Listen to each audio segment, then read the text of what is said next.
নমস্কার বন্ধুরা, আজকের রেসিপি নিয়ে আমার এই ছোট্ট চ্যানেলে আপনাদের সবাইকে স্বাগত। তো বন্ধুরা, আজকে আমি পনিরের একটা নতুন রেসিপি বানাবো। তার জন্য এখানে আমি 250 গ্রাম পনির নিয়ে নিয়েছি। দেখুন, এখানে 250 গ্রাম পনির আছে। প্রথমে আমি নিয়েছি একটা মিক্সচারের জার। এখানে একটা গোটা টমেটো কেটে নিয়েছি, দিয়ে দেব। নিয়েছি এক টুকরো আদাটা দেব। এখানে নিয়েছি 2টো কাঁচা লঙ্কা। এগুলো একটু পেস্ট করে নেব। পেস্ট করা হয়ে গেছে, তো এবার একটা সরিয়ে রেখে দেব। এটা পনিরটা একটা গ্রেটার দিয়ে গ্রেট করে নেব।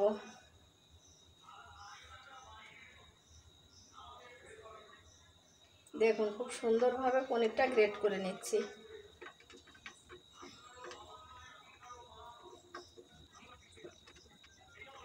এই রেসিপিটা বানাতে গেলে পনিরটা গ্রেট করে নিতে হবে। আপনারা চাইলে হাত দিয়ে ভেঙেও নিতে পারেন।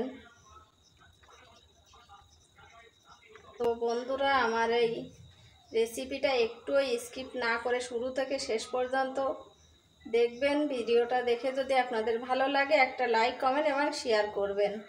যারা যারা ফেসবুক থেকে দেখছেন, পেজটিকে ফলো দিয়ে আমার পাশে থাকবেন। তো বন্ধুরা, সবটুকু পনির গ্রেট করে নিয়েছি। দেখুন কি সুন্দর লাগছে পনিরটা দেখতে। তো এবার চলে যাব মূল রেসিপিতে। তো বন্ধুরা, রান্নার জন্য কড়া বসিয়ে দিয়েছি। কড়াতে আমি তেলও দিয়ে দিয়েছি। তেলটা গরম হয়ে গেছে। এবার আমি তেলে দিয়ে দেব একটু গরম মশলা ফোড়ন।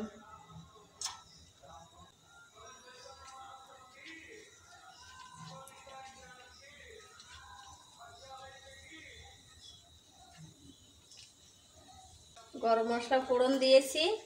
এবার দিয়ে দেব আমি যে সেই টমেটো, আদা, কাঁচা লঙ্কা বেটে রেখেছিলাম সেই পেস্টটা।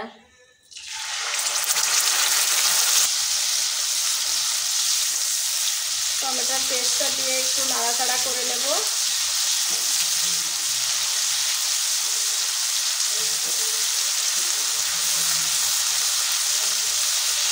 এবার একে একে আরেকটু মশলা অ্যাড করব। দিয়ে দেবো 1 চামচ জিরে গুঁড়ো, শুকনো লঙ্কা গুঁড়ো দেবো 1/2 চামচ, গোলমরিচ গুঁড়ো দেবো সামান্য একটু। আর কিছুক্ষণ মশলাটা কষিয়ে নেব।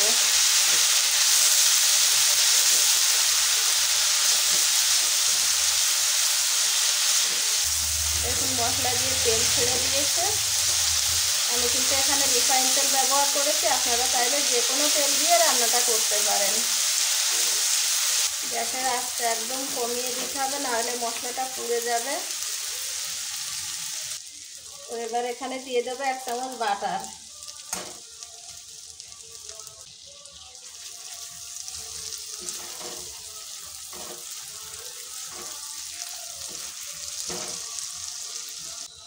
এবার দিয়ে দেব হলুদ পরিমাণ মতো, লবণ স্বাদ মতো, দেব 1/2 চামচ চিনি।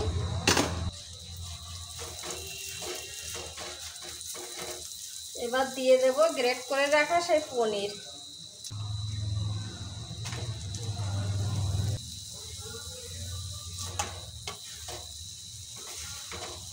পনির দিয়ে কিছুক্ষণ ভালো করে নাড়াচাড়া করে আর একটু কষিয়ে নেব।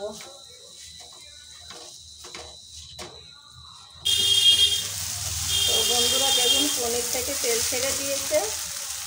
বেশ কিছুক্ষণ ধরে কষিয়ে নিয়েছি। তো এখানে কিন্তু কাজু বাদাম বাটা, পোস্ত বাটা এগুলো দিলে আরও খেতে টেস্টি হয়।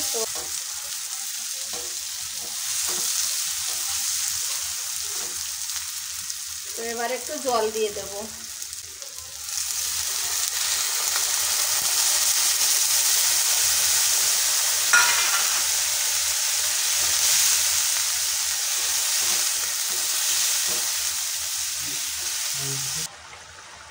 তো বন্ধুরা, জল দিয়ে দিয়েছি।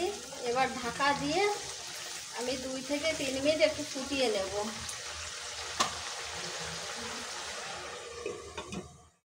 তো বন্ধুরা আবার ঢাকা খুলে দেখব।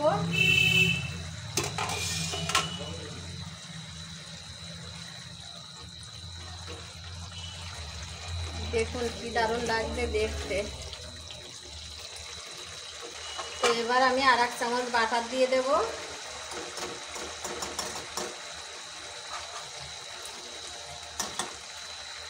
দিয়ে দেব সামান্য একটু গরম মশলা গুঁড়ো ছড়িয়ে দেব।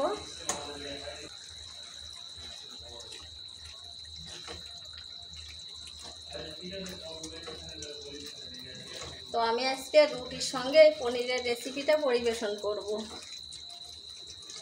আর 1 মিনিট মতো ঢাকা দিয়ে রেখে আমি নামিয়ে নেব। এবার ঢাকা খুলে নামিয়ে নেব।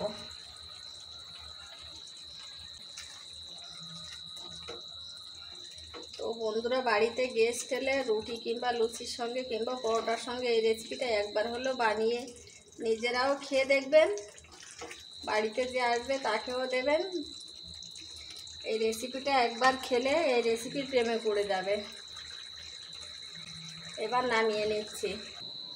তো বন্ধুরা নামিয়ে নিয়েছি, দেখুন দেখতে কি লোভনীয় লাগছে। তো আমি গরম গরম রুটির সাথে এটা পরিবেশন করব। তো ভিডিওটা আজকের মতো এখানে শেষ করলাম। নমস্কার, সবাই ভালো থাকবেন, সবাইকে ভালো রাখবেন।